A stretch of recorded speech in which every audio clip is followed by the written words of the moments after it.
Será que a Bíblia pode ser interpretada livremente, sem limites? Cada um interpreta como quer? Não. Não se pode ler a Bíblia como quem escolhe bombons numa caixa, escolhe o que gosta e deixa o que não gosta. A leitura bíblica não é ao gosto do freguês. Não se pode tirar palavras e versículos do seu contexto e interpretar de qualquer forma. A Bíblia é um todo e precisa ser lida como tal, de forma íntegra, respeitando o contexto, a época, a história, as palavras, sem distorcer a verdade. Precisamos observar que a Bíblia é um livro longo e complexo. A Bíblia não é o livro mais fácil de se ler. E se a gente junta um livro extenso com uma falsa interpretação, sobra uma chuva de distorções e heresias. Sendo assim, se a gente não pode interpretar do jeito que quiser, então como interpretar a Bíblia de forma correta? Para responder a essa pergunta, separamos 5 dicas que irão te ajudar a interpretar a Bíblia corretamente. 5 pontos que são fundamentais: significado, contexto, objetivo, integração e assistência. Significado. A primeira coisa que deve ser observada ao ler um texto bíblico é o que está escrito, o que está expresso no texto. As palavras descritas guardam sentido e significado, que precisam ser respeitados para uma compreensão correta. Um significado alterado pode gerar um grave erro de interpretação. Para exemplificar, observe o termo vida abundante, mencionado em João 10:10. É um termo muito distorcido pela teologia da prosperidade, que o interpreta como sendo uma promessa de riqueza financeira. Nesta interpretação, a palavra vida é usada como sinônimo de dinheiro, mas essa interpretação é claramente equivocada, pois a palavra vida significa existência, essência. Uma interpretação possível, respeitando o significado da palavra, seria existência abundante ou essência abundante, aquilo que é essencial em abundância. Mas em nenhum dicionário a palavra vida é sinônimo de dinheiro ou de riquezas. O significado da palavra nos ajuda a compreender, mas por si só não é capaz de revelar inteiramente a interpretação correta, pois em alguns casos a palavra pode aparecer em sentido figurado, e nesse caso precisamos olhar também para o contexto, os objetivos e a integração para compreender seu real significado. Contexto. Outro ponto indispensável é o contexto no qual aquela passagem aparece. Texto fora de contexto é uma porta aberta para heresias. O contexto traz clareza e compreensão sobre os termos, pois o texto possui uma coerência interna. Os diversos trechos estão conectados e fazem parte de um mesmo raciocínio, que nos leva a uma mesma conclusão. Para ilustrar, voltemos ao termo vida abundante. Eu vim para que tenham vida, vida abundante.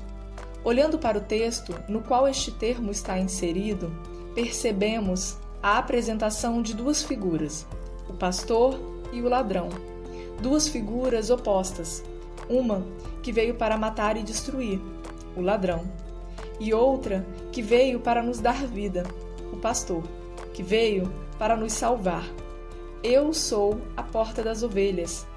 Eu sou a porta. Se alguém entrar por mim, salvar-se-á. O texto fala de vida espiritual, de salvação, fala de vida em Cristo, que transcende a existência física, nos direcionando assim à interpretação correta, à compreensão dos termos usados dentro do texto apresentado. O terceiro é o objetivo. Compreender os propósitos aos quais se destina dado texto é fundamental para perceber o sentido. Se pergunte qual a finalidade, qual o intuito, qual foi o objetivo. São perguntas importantes para esclarecer o significado e conduzir um estudo aos fins a que se destinam. Para exemplificar, voltemos novamente ao termo vida abundante. O termo está inserido num contexto no qual Cristo havia dito por parábolas, mas eles não entenderam. E ele explica quem ele é e que ninguém vai ao Pai senão por ele, o pastor que nos conduz em segurança, a porta que nos leva à vida eterna. Cristo diz no versículo 28, e dou-lhes a vida eterna. O objetivo de Cristo, ao dizer essas palavras, é que as pessoas entendam quem Ele é, o caminho que nos leva à vida eterna. Ele veio para nos dar vida e vida em abundância, que vai além da vida física, vida eterna. Podemos citar ainda um segundo exemplo. Os livros históricos trazem a história do povo de Deus e muitas vezes apresentam ações que não refletem a Deus, como a promiscuidade de Sansão, a idolatria de Raquel e a trapaça de Jacó. E entender o objetivo desses relatos é fundamental. O fato do povo de Deus ter praticado essas condutas não é uma autorização para você praticá-las. Antes, é o relato de um povo que pecou e muitas vezes se afastou de Deus. Esses textos não têm o objetivo de te permitir ou estimular a essas práticas, mas de te alertar quanto aos perigos de uma vida pecaminosa. Ao longo da Bíblia, aparecem textos diferentes, com objetivos diferentes, tais como apresentar uma promessa, ensinar, revelar o caráter de Deus, apresentar uma advertência, incentivar a santidade, entre outros. Compreender o objetivo faz toda a diferença para entender verdadeiramente o texto. Quarta dica: integração. Olhar para o todo nos permite compreender melhor as partes.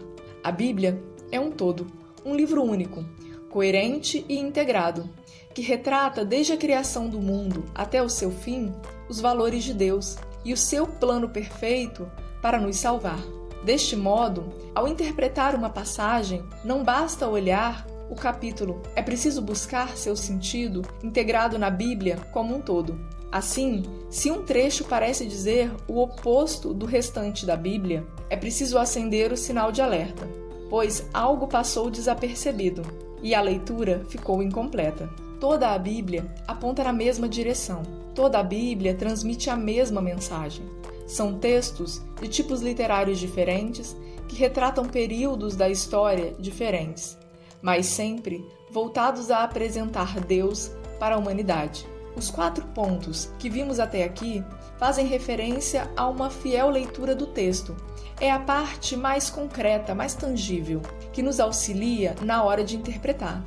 Mas quando se trata de Bíblia, precisamos compreender que esses pontos não são suficientes. O texto bíblico tem um caráter espiritual, que só pode ser compreendido espiritualmente. E é aqui que entra o 5º ponto, a assistência. Precisamos reconhecer, enquanto homens, nossas incapacidades, pois naturalmente não compreendemos as coisas espirituais. Elas nos parecem loucura. Precisamos de Deus. Precisamos da ação de Deus em nós para que venhamos a ter entendimento. Sem a assistência do Espírito Santo, é possível ler corretamente e, mesmo assim, não compreender a essência do texto. Verdades profundas ficariam incompreendidas. Assuntos espirituais só podem ser discernidos espiritualmente, e para tal, precisamos ser guiados pelo Espírito Santo de Deus. Entretanto, o homem que não tem o Espírito não pode entender nem aceitar esses pensamentos que nos são ensinados pelo Espírito de Deus. Parecem-lhe loucura, porque só aqueles que têm o Espírito Santo em si mesmos é que podem compreender o que só pode ser entendido de maneira espiritual. Será que a Bíblia permite tudo? Será que cada um pode interpretar a Bíblia como bem quiser? Como vimos, não. A liberdade para interpretar encontra limites, e esses limites são essenciais para preservar o conteúdo. A palavra de Deus nos revela a verdade, e se ela for distorcida ou alterada, será contaminada por mentiras e perderá a sua integridade.